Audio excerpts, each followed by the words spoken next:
Hello and Assalamu alaikum. Welcome to Scam Creation. Today I will show you how to update main menu. This is my website and I want to delete one of the menu option and add custom link here.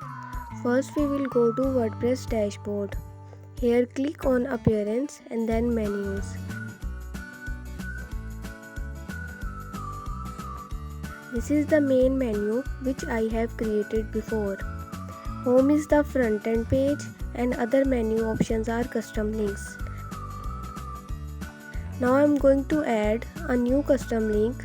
Write the name of the custom link, and if you want to link this option to a specific section, then write the section ID here. For now I don't want to link, so I will only write hashtag. Now you can drag and drop these options to fix their positions.